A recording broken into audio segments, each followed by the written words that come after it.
دوستو امیہ کا بھائی ابی بن خلف عقبہ بن ابی معیط کا گہرا دوست تھا۔ ایک بار عقبہ نے نبی صلی اللہ علیہ وسلم کے پاس بیٹھ کر کچھ سنا۔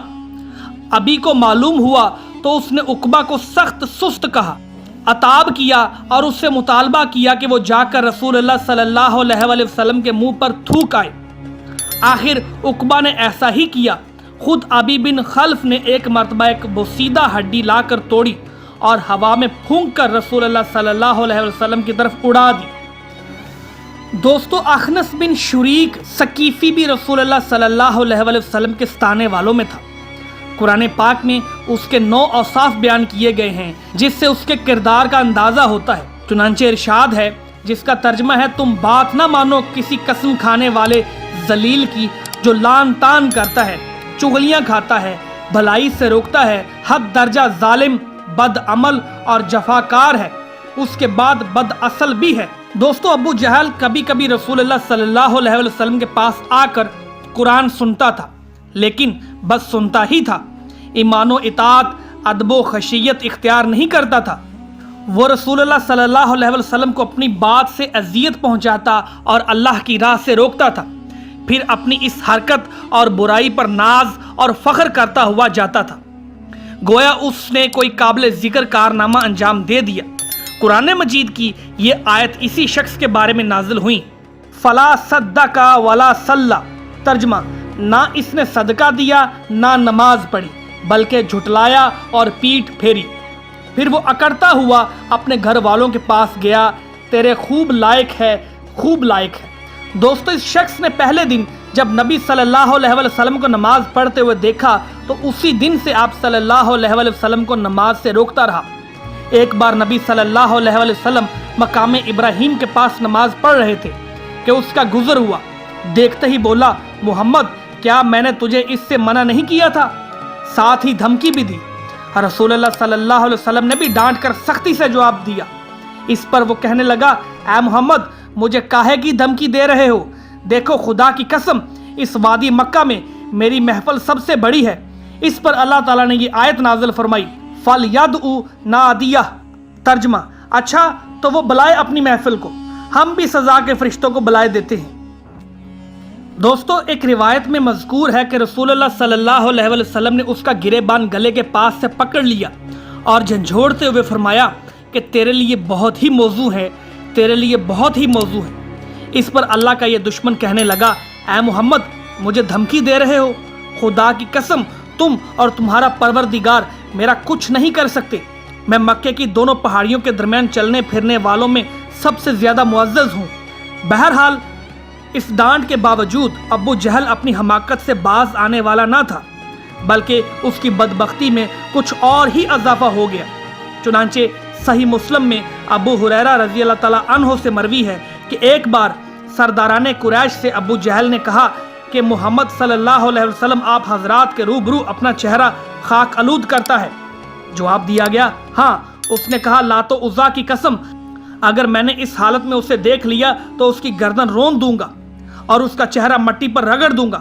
اس کے بعد اس نے رسول اللہ صلی اللہ علیہ وسلم کو نماز پڑھتے ہوئے دیکھ لیا اور اس ذہن میں چلا کہ آپ کی گردن رون دے گا، لیکن لوگوں نے اچانک کیا دیکھا کہ وہ ایڑی کے بل پلٹ رہا ہے اور دونوں ہاتھ سے بچاؤ کر رہا ہے۔ لوگوں نے کہا، ابو الحکم تمہیں کیا ہوا؟ اس نے کہا، میرے اور اس کے درمیان آگ کی ایک خندق ہے، ہول ناکیاں ہیں اور پر ہیں۔ رسول اللہ صلی اللہ علیہ وسلم نے فرمایا کہ اگر وہ میرے قریب آتا تو فرشتے اس کا ایک ایک عضو اچک لیتے۔